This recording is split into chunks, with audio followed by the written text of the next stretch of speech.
Et tu, Kurt. Monopoly is kind of like tapioca pudding. So how much do you think you could sell your kids for right now? I also think with Monopoly, I have a bit of PTSD, John. What do you think Buddha's favorite board game was? Now we know why that expression, "you're the second banana," is so pejorative. In what other ways are you like Winston Churchill, Kurt?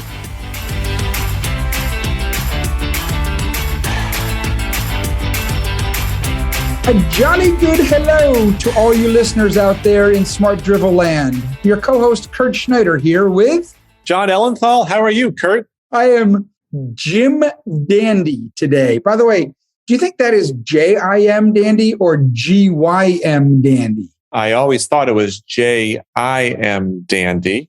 I can make a case for G-Y-M. Why do you think it might be called Jim Dandy with a G-Y-M? Because you're sitting in class and you're in fourth grade and you're learning the new math and it ain't going too well. The new math. And you're sitting there and you're thinking about, man, oh man, why can't I just do long division? And then all of a sudden you look up at the clock and the bell rings and the teacher says, guess what, guys? It's time for gym. And you say, Jim Dandy. Yeah, I'm sure that's the reason it's spelled G-Y-M, Kurt. And by the way, what are you talking about with the new math? We went to elementary school in the 70s. The only thing that was new in the 70s was this belief that we were going to convert to the metric system soon, and we were going to have to relearn inches and feet. Guess what? We still haven't done that. Except the new math did come about in the 1960s, so it predated us. What do you consider to be the new math? Look, I'm an OG when it comes to math. I rejected the new math anyway, so I don't know. Another example of your questionable math skills was a debate we had on a recent episode, maybe even last week's episode, about the game of Monopoly. And we'll use this as a jumping off point to today's episode. I said I would like to own the oranges. Ugh, and you why? said, that's ridiculous. I believe you attempted to verbally lambast me, in fact. As I'm wont to do. And you quoted a completely fallacious and mendacious 100-year-old study of which spots get landed on the most and the least. And you declared fallaciously, I did not fallate anything. I'm going on the record and just saying that no one ever lands on the orange spots. They are the least landed on spots. And what did you learn, Kurt, thereafter when you did some research on the topic? Apparently, a few people do land on the oranges. Yeah, don't go to Baltic Mediterranean. No one goes there. Ha! So, Kurt, it got me thinking about board games. And that is a big part of most American homes where children are growing up. There's a closet full of board games. You think it's still the case? Well, it was certainly a big part of our childhood. Okay. And I still think it's a thing. I would like to think so. However, I think maybe it's all gone digital. Video killed the radio star, so it's possible the video games killed the board games. That being said, there are still some insanely popular board games. So I would like you to go open the metaphorical game closet in your brain and pull out for me one of your favorite childhood board games. Why don't we stick with Monopoly? I have a love-hate relationship with Monopoly. Why? Monopoly is kind of like tapioca pudding. I just have a hate relationship with tapioca pudding. No, because you think you're going to like it. And the first bite of tapioca pudding is pretty darn good. And then you realize you got to keep eating the damn thing. That's my problem with Monopoly. Okay, hang on a second. How is tapioca pudding different or similar to rice pudding?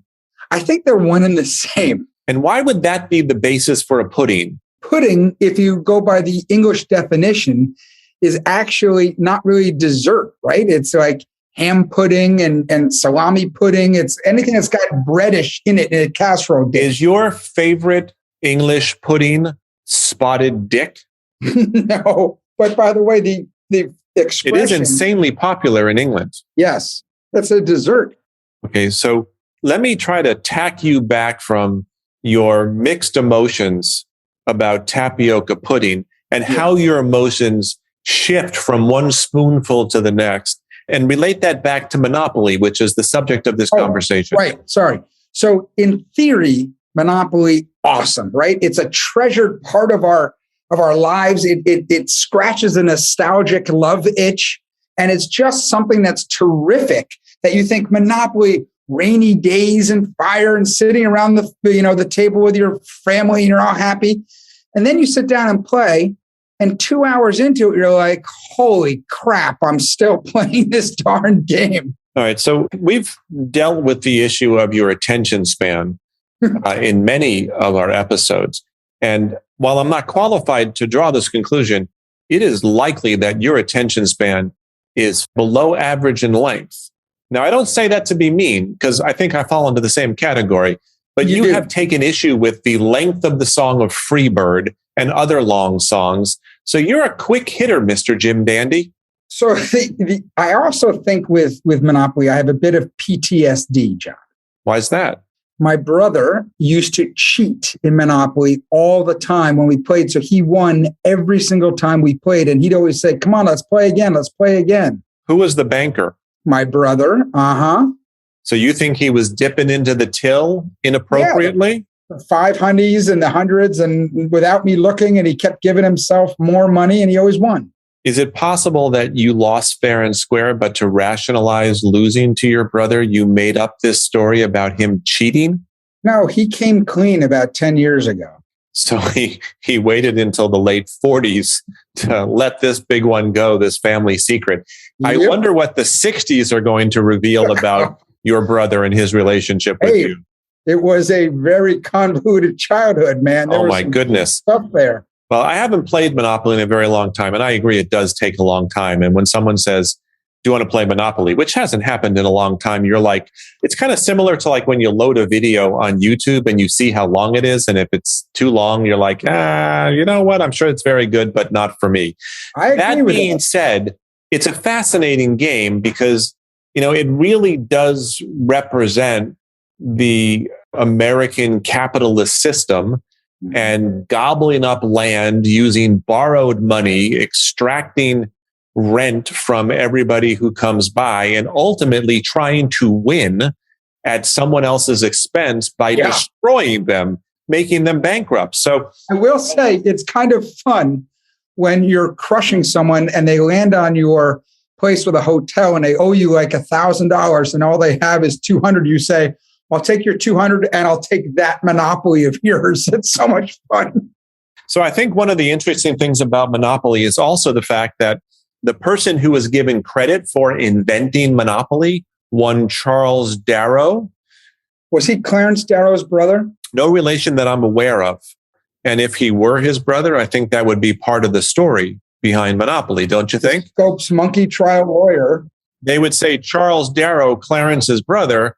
Anyway, for a long time, Charles Darrow was given credit for inventing the game of Monopoly. The truth is, he stole it, kind of like your brother in that way. And in reality, it was invented in the early 1900s by a woman whose name is Lizzie Maggie, and it was originally called the Landlord's Game. I've actually seen an original Monopoly board on some sort of like parchment, and it's hand-drawn, and it's very cool because it was the start of something incredibly popular. Parchment? Was it? I believe it was sheep's uterus. Yeah. Was it buried in the sand with an X marks a spot? Parchment? No, but it was not on paper. What would you draw on if it were not paper? Parchment. And it's the early 1900s. You'd probably draw on parchment, right? Parchment. What would you draw on if it were not paper, Kurt? It's 1900-something. What are you drawing on if it's not paper? So anyway, Monopoly is absolutely one of those games that reflected the American capitalist system. Can you think of another, my friend Kurt? Yes, I can. A game that we both played, I'm sure, a ton growing up. I'm talking about the game of life. The game of life. I do remember the game of life very well. I also remember that the spinner oftentimes became dislodged from the board game. All the time. It had that big white knob in the middle and you'd spin. Yes. So what is it about the game of life that you remember? And you went up and down hills. Well, first of all, board games are flat. What's the expression that we use these days? Woke. It's not a woke game in its original 1960 concept. So was originally started in 1860, but it was a different type of game. 1960, we get to the game we played, which the whole objective, you talk about this, is to have more money than everyone else at the end of the game and end up in millionaire acres retired. Isn't there like a choice you make early on where you choose to go to college and take on debt or just go straight to work? And you've got your first big life decision to make. The next big decision is a spouse. If you're male, you were blue and you had to take a little pink peg. And that's another example of it not being so woke, because if your son said he wanted to be pink, who are you to say he shouldn't be pink? That's right. We're non-binary here. So the whole idea is you became, if you went to college, yes, you did take on debt, but then you could become a doctor or a lawyer and make $100,000 versus the vocational worker who only made $40,000, but you had to have debt. So you didn't know where to go and where you're going to end first. The more kids you had, you could get money back for the kids at the end. You actually get credit for them, I believe. You can sell your kids at the end. Yeah, and you also collect cards that you get to sell at the end too. Like you got, this and that. Assets. Assets. And at the end, you have a house and you're either sitting in millionaire acres or in poor farm. The poor farm, exactly. So how much do you think you could sell your kids for right now? Oh boy, you know what? They're so in debt, no one would want them. Well, the truth is they're both great people and they're intelligent and highly educated. So you might be able to get a premium. What I did hear the other day, and we have discussed on this very podcast, that I'm a headline guy, so I don't go too deep. But I read or heard something recently that they have since changed and evolved the game to have it more of a, you don't have to just become a doctor and become married and go to Millionaire's Acres. You can sort of meditate and hang out if that's what you want and just savor life. So the game has been updated to reflect modern social mores and preferences? Yes. And I think that, by the way, I was in the Metropolitan Museum of Art the other day in the Asia section, and amazing how many Buddhas are there, because the Indians obviously had Buddhas. The Chinese did, the Koreans did, the Japanese, Buddha, Buddha, Buddha. What this person and this religion did was have a huge impact. Well, two ideas were two things. Why don't you create a board game out of the Metropolitan Museum of Art? We can build that. We can license that. We'll let someone else manufacture it, distribute it, and we'll be big time. And secondly, what do you think Buddha's favorite board game was? Well, on the first point, my wife's favorite game growing up was called Masterpiece. Ooh. And in it, you would get these paintings. And sounds erudite. Well, you'd buy them and you get a little card with a show of the painting, like Van Gogh's Starry, Starry Night, right? Or Munch, The Scream, or something like this. And you pay for it. You were able to pay a certain price for it, but you didn't know if it was real or a forgery. And you might pay $200 for something that was worth $1,000. Obviously, this was done in the 70s because it was great. Or you could pay $1,000 and it's only worth $50. At the end, you're able to see if it was real or not. You could sell it to the other person. Great game. I think we should create a board game based on the Met or the Louvre. And that would be would be great, because what kid, when faced with the choice of playing Candyland or let's go to the art museum, I think they're going to choose the art museum. Maybe not so much.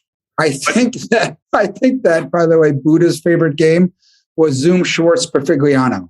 I believe he liked to play whale's tails with his drinking buddies. Yeah, I think so too. How do you think he got that beer belly? That's true.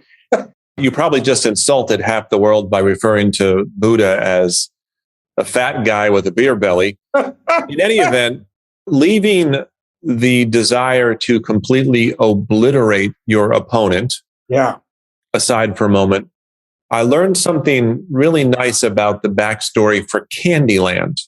Oh. It was actually invented, I believe in England, by a hospital patient, an adult who was recovering from something, and he created this game for some of the other kids in the hospital ward, and they really liked it, and they basically gave him feedback and encouraged him to go make the game. And I think it's really a game for younger kids, which is not to say you and I couldn't play it whenever we wanted, but there's no real skill required. You basically just need to count, and you're talking about candy and candy canes and gumdrops. So it's really good. It's got really good juju. And basically the winner is determined by the shuffle of the cards. So there's no real skill involved. So it's a very easy game to play.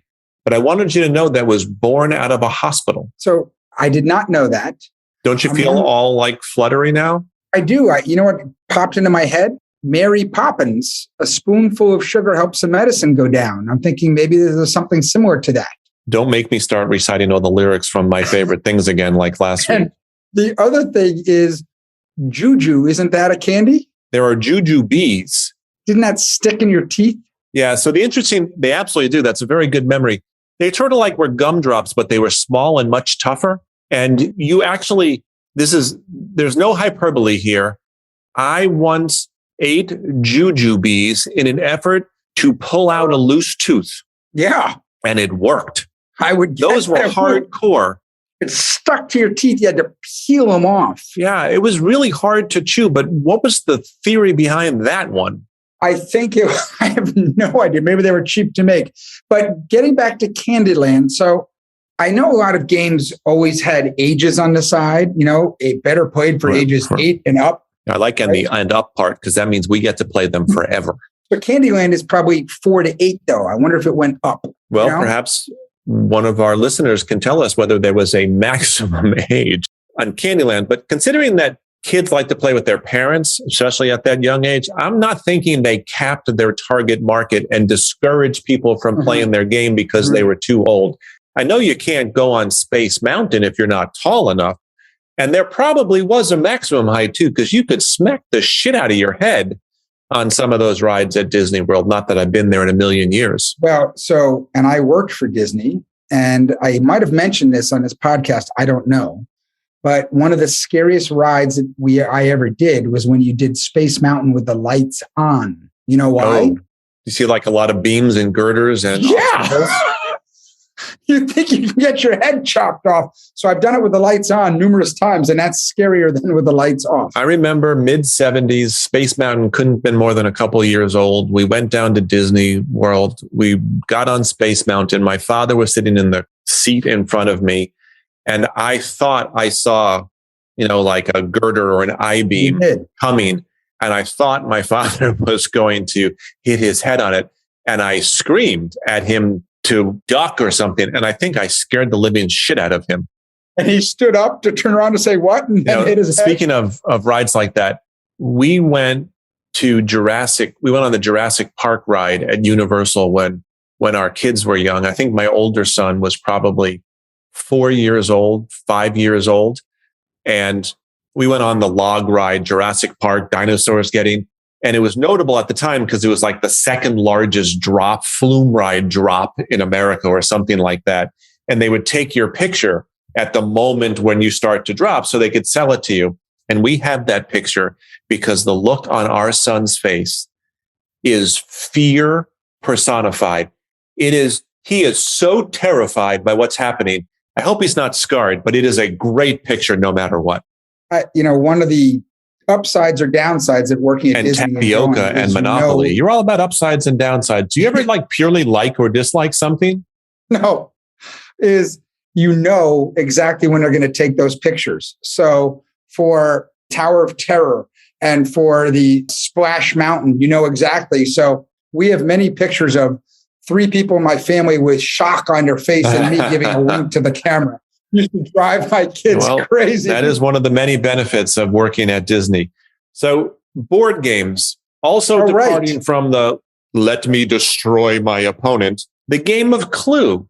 Now, there was a game that required some thinking because you had to collect a bunch of clues and make your guess as to who the murderer was, what the murder weapon was, and where the murder took place. Did you enjoy playing Clue, Kurt? Loved it as a kid, loved it with my family, played it all the time.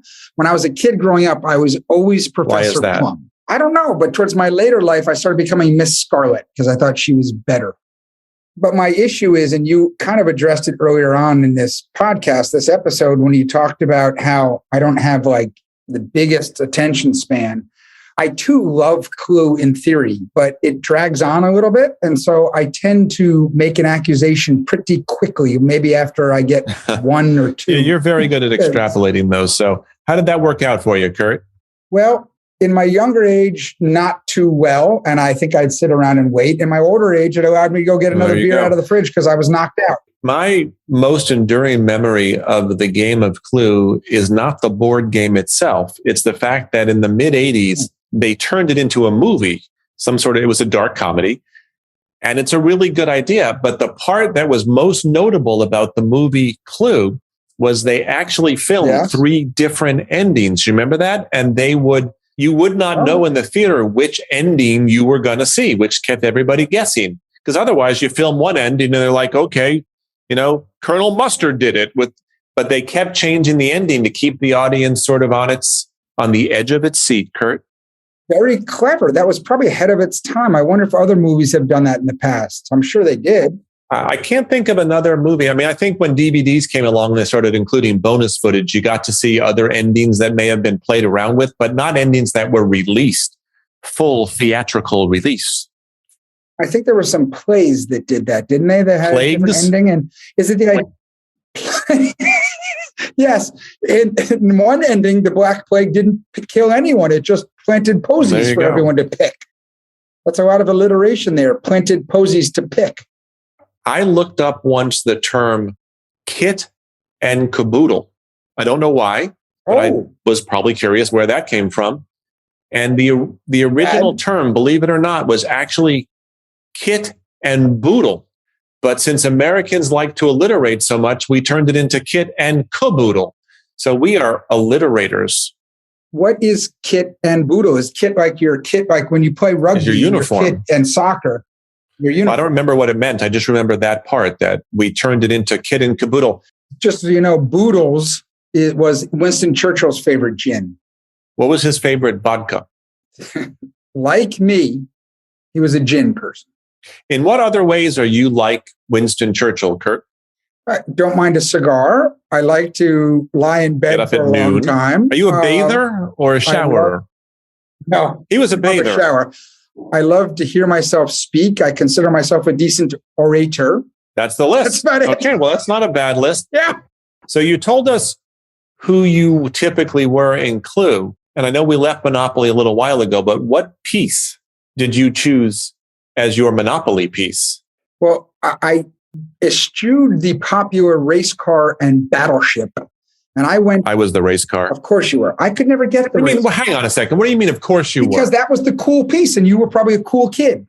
I liked, and here's an irony here. Oh, pun not intended. You were the iron. I picked the iron. But the irony in me picking the iron is that I don't know how to iron. So you were the iron. Do you know that not only was life updated, but Monopoly introduced some new pieces? And they put it out to popular vote, which, is a risky thing to do. Mistake. It can be a mistake, as we saw with the British government asking the public to name its new warship. And the public voted for Bodie McBoatface. So those are the risks of putting that out there. You're right. And then do you remember when they were building the Sky Dome in Canada, in Toronto?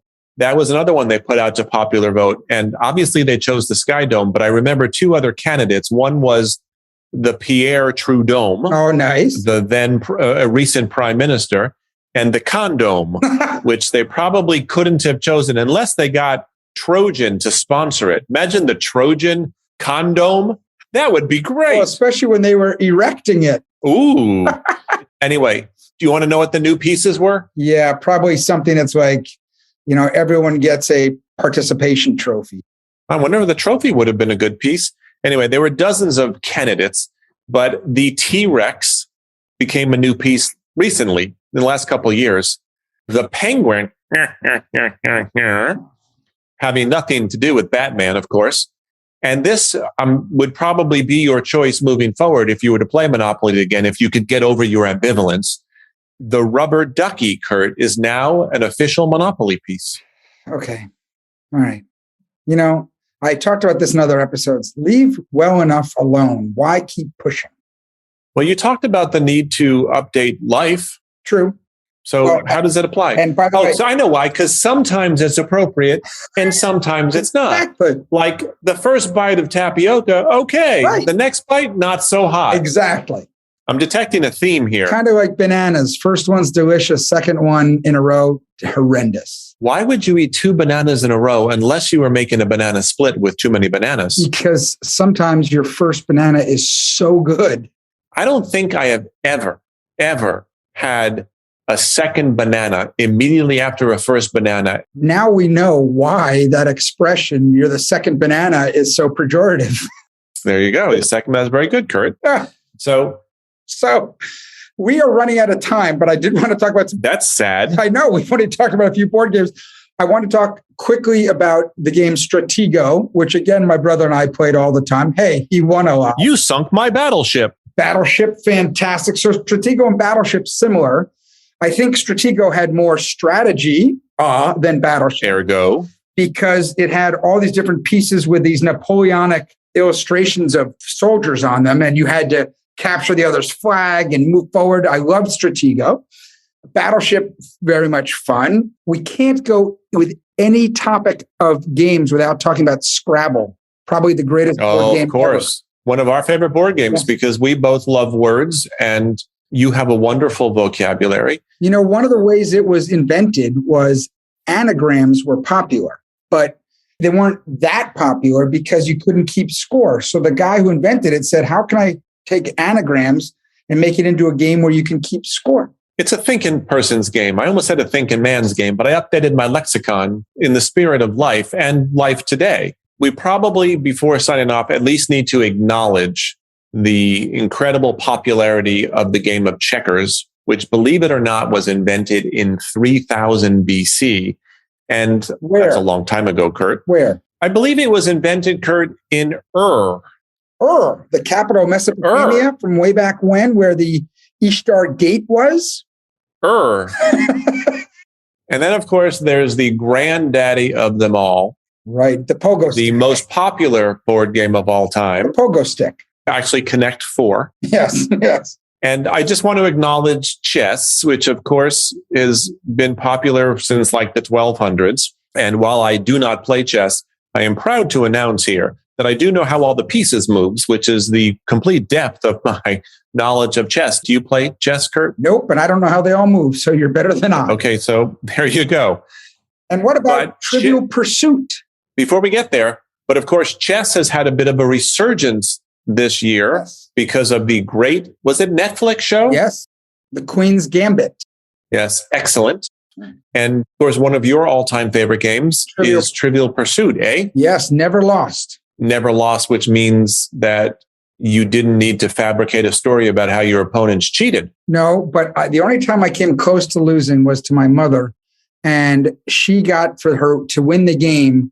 What holiday is the Indianapolis 500 most often raced on? And she said Decoration Day. And I said, sorry, you lose. The answer is Memorial Day. Now, Memorial Day used to be called Decoration Day. So she was actually correct. But the card said Memorial Day, so I came from behind and won. So let me get this straight. You screwed your mother over in a game of Trivial Pursuit by playing a Philadelphia lawyer. Knives out. And not accepting her correct answer because of your overly literal interpretation. So she got it right. I'm pretty literal, as any listener will know listening to this episode. Even your mother, Kurt, et tu, Kurt, was probably what she said as she walked away from the board game. All right. Well, listen, thank you. Thank you to all of our listeners for listening. And Kurt and I will be back next week with another brand new episode of Smart Drivel, where we promise the drivel, John, and hope for the smart. Yes, indeed. We hope. Until then, we hope your week is filled with Smart Drivel. Thanks again. Goodbye, everybody. Ciao.